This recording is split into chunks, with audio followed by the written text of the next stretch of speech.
make pee-pee. Okay, everybody. So I found this really interesting interview, and this is really a fascinating interview with Tim Dillon and this guy Jordan Peterson, two great guys who I really like, who I'm just going to basically praise for the rest of the video. So if you're a fan of them, no need to watch. Have a good day. So let's take a look at this clip right here. When you look at, the emerging forces in society that are tearing it apart, what are the biggest ones to you in your mind? What are the biggest forces tearing society apart? Again, just like Joaquin Phoenix says, I live inside of a society. What's tearing society apart? Well, certainly ideological possession plays a huge role. And I suppose to some degree that's probably misplaced spirituality. It's something like that. And so I've always been struck by Nietzsche and Dostoevsky's analysis of the pathology of the West, that we're still suffering the cataclysmic consequences of losing our religious grounding. You need some conceptual scheme at the highest level of philosophical generalization. You need some way of answering what is good and what is evil, and some way of answering what's the purpose of my life, and maybe what's the purpose of existence. And at that level of analysis, the only answers are religious. This is so true. This is so true. It's not the biggest problems in the world are that people aren't religious enough. That's the problem. Unless, of course, that religion is Islam. Muhammad was a warlord. And I don't know what to do about that fact. It's not inequality or any of that crap. That crap has nothing to do with it. So we'll do a little psychoanalysis here. And part of that is to say hi to some other sources of information. And here's another source. And this was tweeted just a couple weeks ago. So Dr. Jordan B. Peterson is quote tweeting, retweeting, or quote tweet. I don't know what it is. Quote tweeting. This guy, Bernard Saunders, a United States senator. And Bernard Saunders says, maybe it's a radical idea, but I believe a job should lift workers out of poverty, not keep them in it. So Jordan Peterson quote tweets this, and then he writes in reply, start a business, Bernie, and hire some workers. There are so many things that are funny about this little quote tweet or reply or whatever this is called. First of all, there's a whole bunch of evidence. This guy's like a psychologist. He does the therapy practice and all this. There's a whole bunch of evidence that poverty leads to mental illness. Like a whole bunch of very convincing evidence, and it's pretty obvious if you've ever been poor. But this guy, Bernie Sanders, is saying something that, and we'll read in the quotes and in the tweets, the replies in a second, pretty uncontroversial statement. Maybe it's a radical idea, but I believe a job should lift workers out of poverty, not keep them in it. This is what this guy's getting worked up about. This guy replied, I think this is the guy who he promised to pay all his employees $70,000 a year or something like that, Dan Price. So he replies, I started a business and paid people well, thinking that I would solve the problem.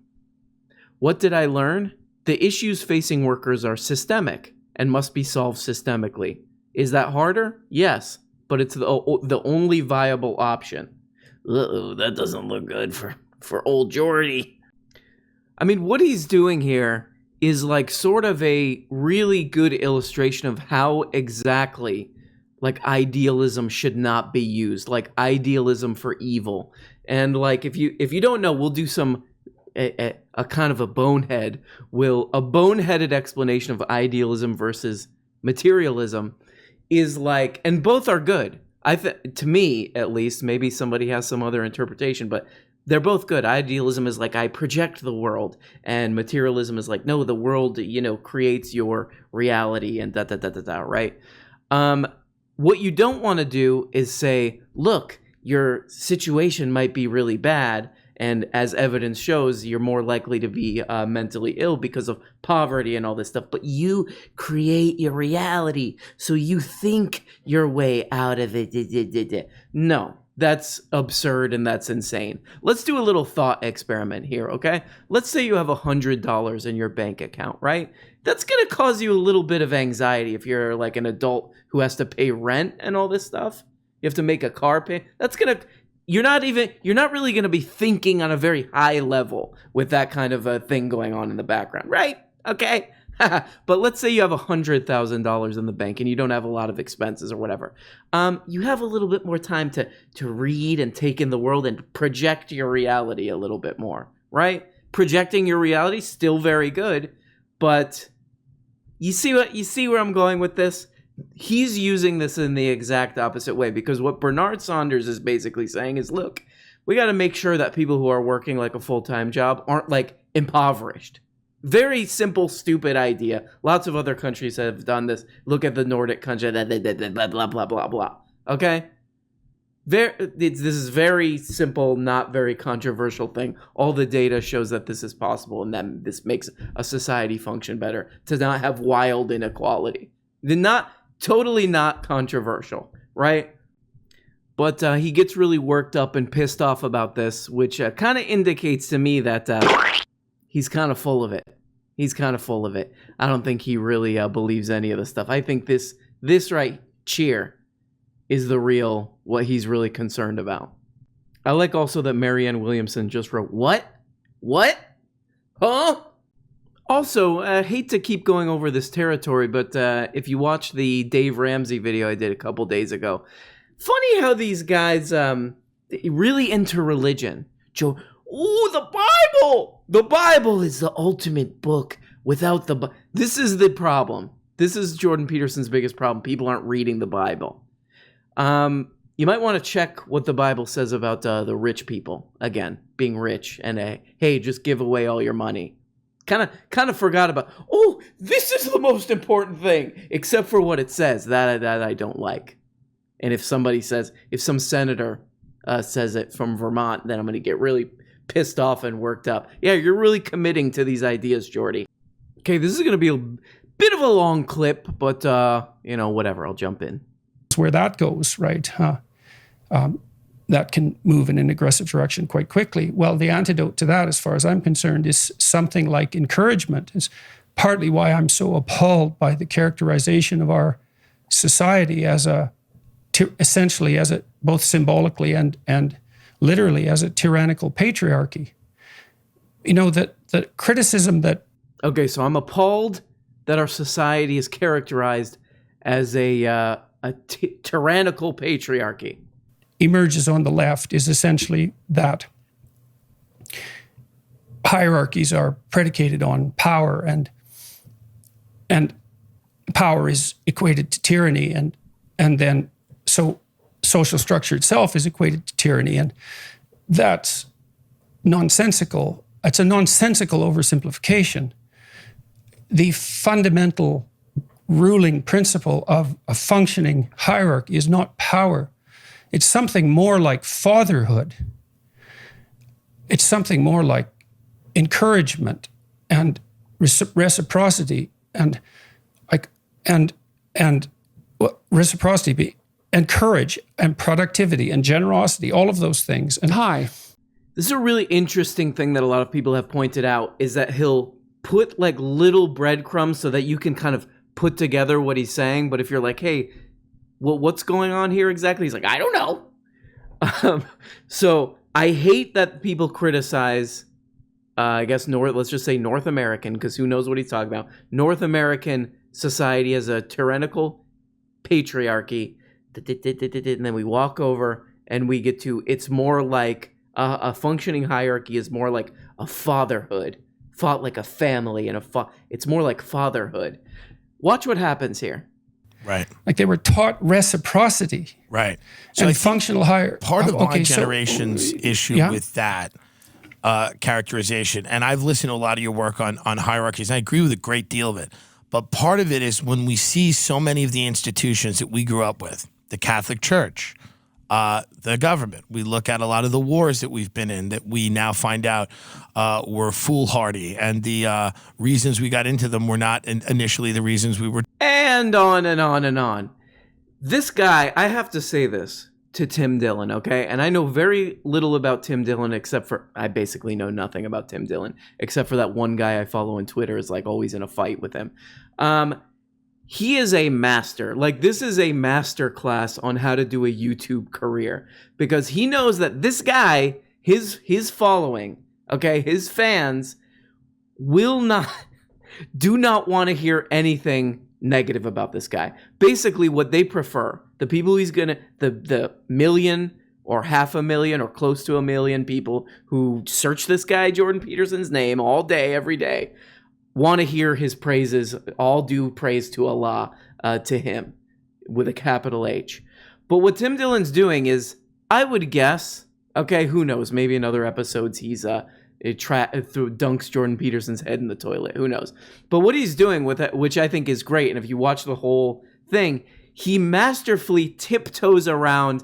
I know that a lot of his fans are going to be watching and don't want to hear anything remotely negative about their God in Christ.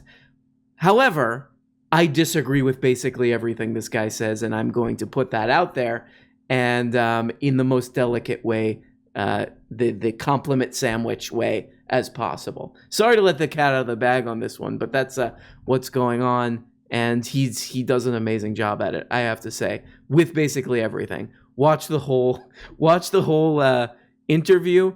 Tim Dillon is in like the Rogan universe, and I'm starting to think that maybe he just might be like a career genius or whatever, because he's doing a really good job at kind of just flushing every dumb thing that Jordan Peterson says without making it seem mean. If only I was not an idiot. Now, when the structures degenerate, that's how they degenerate. And it's definitely the case that we have to keep our eyes open for that occurrence, that we should be appalled by it, and that we should strive to do everything we possibly can to stop it. But my sense of that is that starts with you. If you want to stop deceit in the world, then stop lying. Right. If you want to stop the arbitrary exercise of power, then stop using it. Oh, okay. Now the Bernie reply makes sense, because he's saying, hey, Bernie, if you don't like that, whatever, Jeff Brazzers or whatever that guy's name is who owns Google or whatever, if you don't like that he makes like 1,100 billion times as much as his employees, and it's a wildly unequal and nonsensical situation that's bad for society as a whole, start your own Amazon, Bernie. That's the solution. Jordan Peterson offering great solutions for the modern era. And I want to be very clear again. I like idealism. I'm an idealist. I like the idea I project a positive reality out there, right? If you're just ruminating all the time, everything's bad, then you feel bad. It's true. But at the same time, like, again, if like, whatever, just you think of an example in your own life. You're worried you can't pay rent or blah, blah, blah. The physical reality of life is going to pull you down into it. We all know this. Okay? But this guy, whatever. This is the same guy who like goes on PragerU and all this stuff. It's very obvious to me like what this guy's purpose is to reply to tweets, Bernie tweets. That's the real core of this guy's message, and he kind of dances it to put a little pepper, and he does Salt Bay on it with this Jungian crap. That's the impression I'm getting, very much so.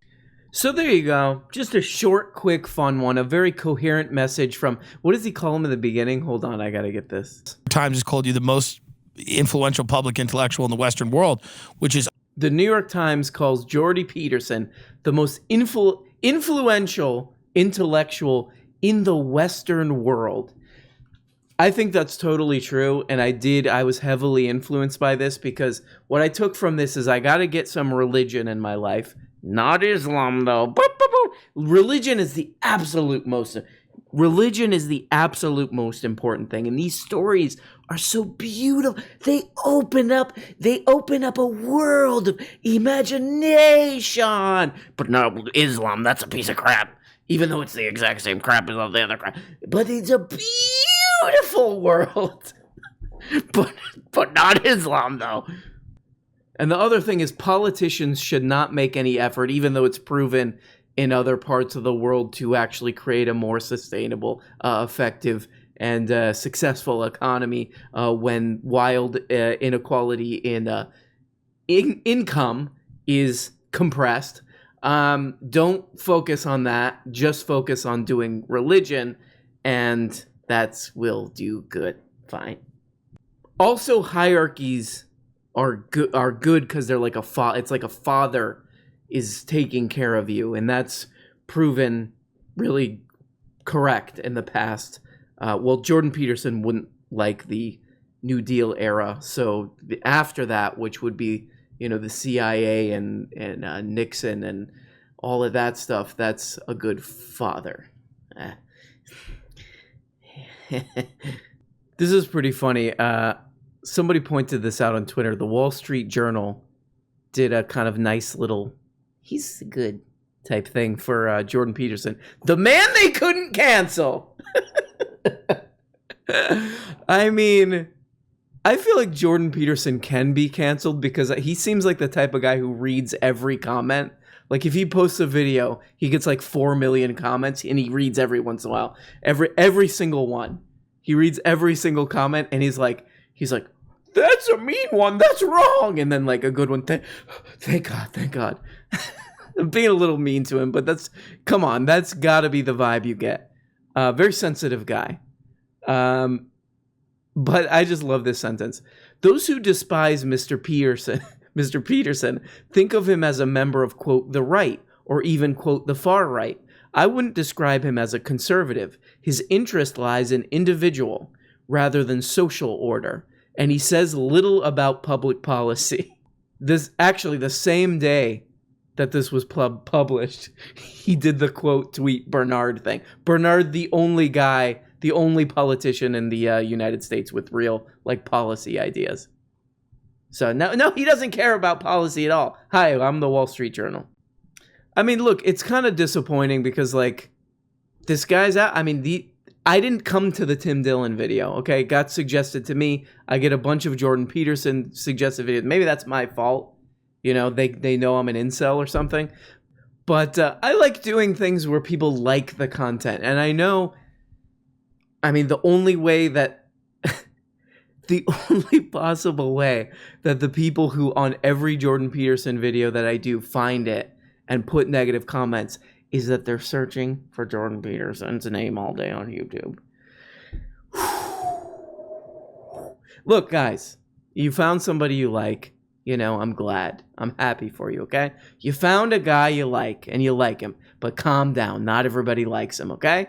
Some people think he's an absolute dingus. Some people think he's a chowder head and a pudding head, and he fills his pants with chocolate pudding, okay?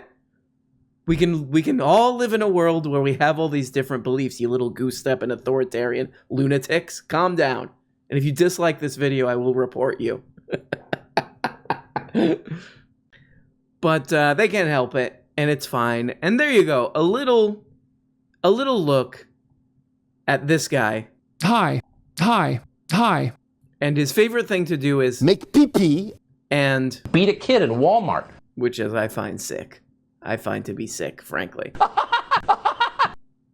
And the establishment says, Kambuga shaka munda, kunga kingo, buga laka bluga blah, blah, blah, blah.